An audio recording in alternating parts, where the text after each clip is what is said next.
Hey guys, want to get on here and remind you guys before we watch the rest of this video to please donate. I'll leave a link down below in this video uh, to Orphans of Africa. I've been in contact with probably 2 or 3 different orphanages over a while, and a lot of different individuals. But there's 2 orphanages specifically that constantly ask for help, and it's individuals that are actively picking up kids that have been abandoned on the streets in Uganda. Uganda's infrastructure is completely broken.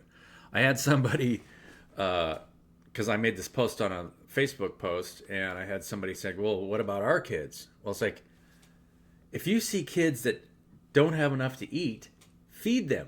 It doesn't matter if they're in the United States or Africa or what country they're in. Uh, you know, my kids are gracious. I've got kids, and they're taken care of, right? We cook for them, but you know, I would rather take a loss and make sure that kids are fed. If the kids come to me, I see that as the divine saying, "Hey, look, this is going to be part of your charity work." All of us should take on some charity work, because there's places where there isn't infrastructure to help people. There just isn't. And even the infrastructure, the first video I made, even the infrastructure that we have here in the United States is not that great, right? Centrally controlled structures dictate how they create licensing to dictate how we can even support one another. Doctors have left their professions because I know I'm probably speaking to the choir. This is my channel, right? If you guys are watching my videos, I'm speaking to the choir, right? You guys understand this. But the group collective is learning how to create equal exchanges of energy with this environment. Otherwise, there's a parasite. Right? What's the definition of a parasite? Something that's living off you, that's not giving you much in return. Now, there are some symbiotic parasitic relationships in nature where you'll find certain types of fish that have smaller parasites that are feeding off of them, but are actually injecting a certain enzyme that's actually helping the fish. I mean, I can't remember what fish this is, but there's other species of animals that have something similar. Like even skin mites, you could, or there's little parasites that live in our flesh, right? That eat dead skin cells, but it's actually, we don't know it. It's a parasite, but it's actually providing a service for us, getting rid of dead stuff, right? Anything that's transmuting things that's dying into energy, so to provide for new growth, is a beneficial relationship. And actually, we do that naturally when we're loving somebody, right? A lot of times we're transmuting energy that's being negatively projected, as long as we're in that state of unconditional love. In one of my last videos, I'm going to make another video here probably within the next couple weeks. I don't know how soon. I really want to write it down and get it published before I make this video. But the process of actually releasing parasitic attachments. We've got so many parasitic attachments, in our lives in so many different ways that if we allow those things to keep pulling us in that direction, then it gets us out of our creative energy, pulls us into a lower energetic state, right? Very simple stuff. If we're not creating, then we're consuming in some way, right? We're actively trying to consume in some way. And the human species is so vast that people energetically feed on each other in so many different ways. It's pretty rough, right? I mean, there's some ways that we're energetically fed off of, and we just most of the time we're unconscious of it, right? If you're viewing at anybody in a negative light, they are energetically feeding off of you, and you're feeding off of them at the same time. You're actually creating a feedback loop. Usually the reason that you're viewing them negatively is because they've done something to trigger you, right? But that trigger is uh, an emotional response in the body based on a thought form or a belief system or perspective, and then you create an energetic loop. So, and there's a non-physical parasitic entity that's actually feeding off of that energy on both ends. So it's in its interest to try and trigger you, right? Uh, Super complicated stuff. If you don't understand it, there's very few spiritualists that can actually speak on this topic to really understand it fully. Um, it takes a long time of meditation to understand how you're feeding on yourself, because that's where it starts. You don't even realize it, but you're actually feeding on it for yourself. And so the way you perceive yourself is the way you're viewing the world around you. And that's what causes that energetic, because we're all connected, we're all one.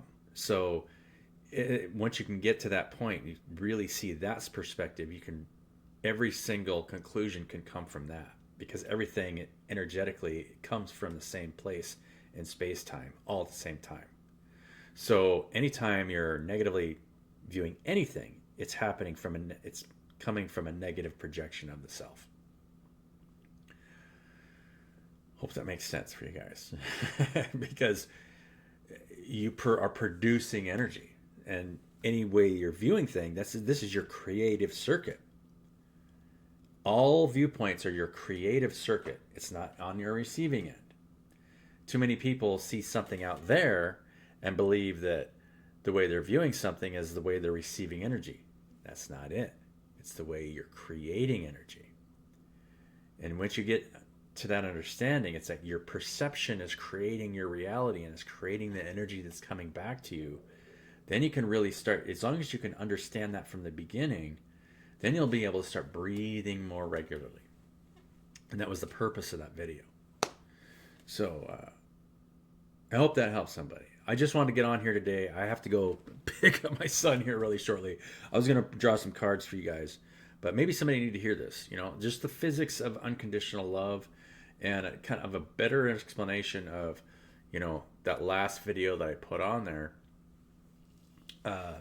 Helps elevate the group collective when you do that. Now, there's other steps to make sure that you're breathing energetically correctly, because if you're in your creative energy and you're getting rid of parasitic attachments, then you're building energy. You want to be able to create and give love.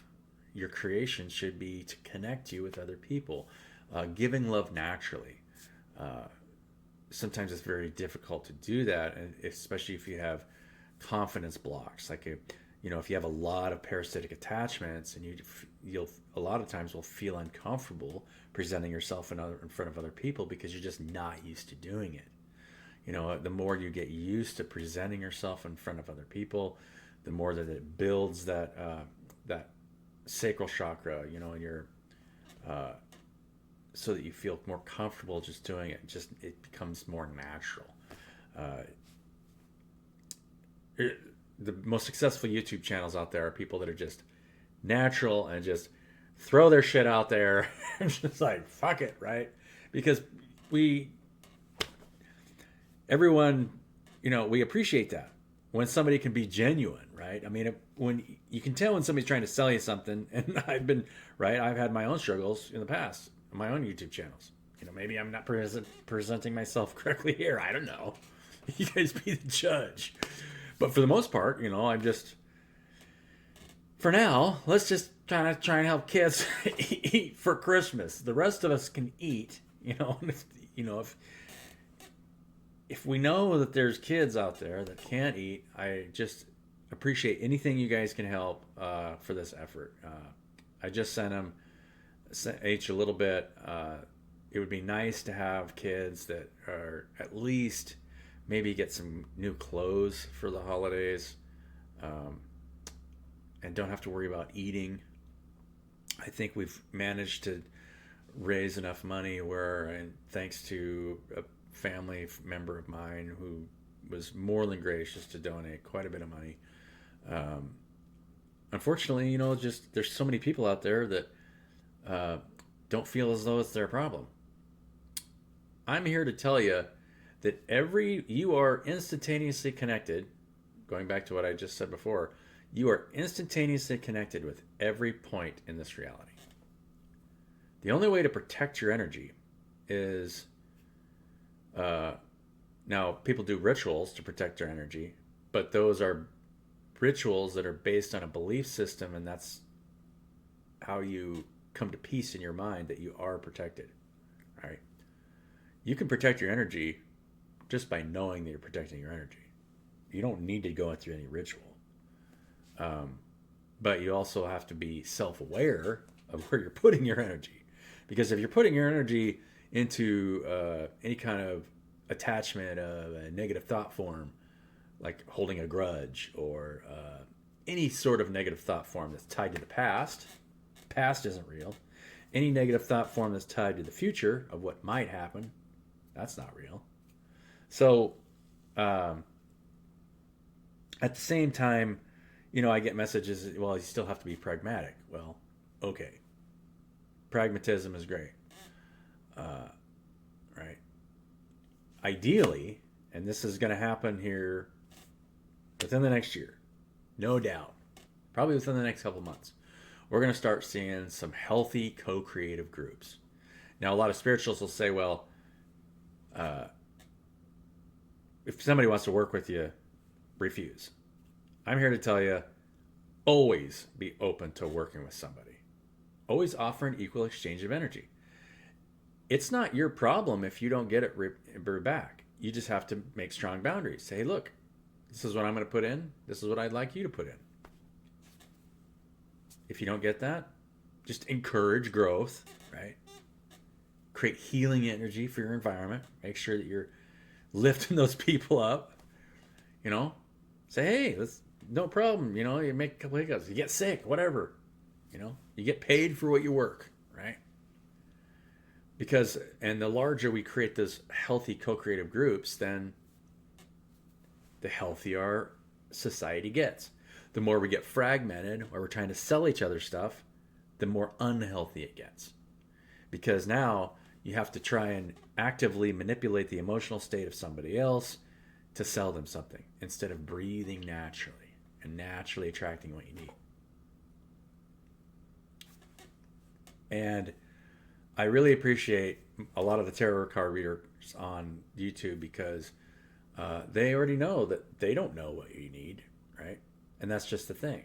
When you're grounding out the needs of somebody else, and then that's what helps us from a spiritual aspect be successful. It makes us feel good when it feels like, we're providing something that somebody else needs. And the conscious mind, a lot of times, doesn't know. You have to let spirit guide you as to what somebody else needs. And a lot of times, they just need to know that you're there and that you care about them. So, I'll get an oracle card, and then I gotta go.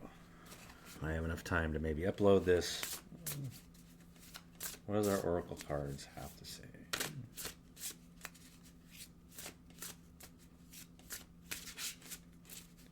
And once we are in co-creative groups, we can create systems that provide for the people that are always going to need to be provided for. You're not going to get an equal exchange of energy from a 5-year-old. You might, depending on how you look at it, or the elderly or the disabled.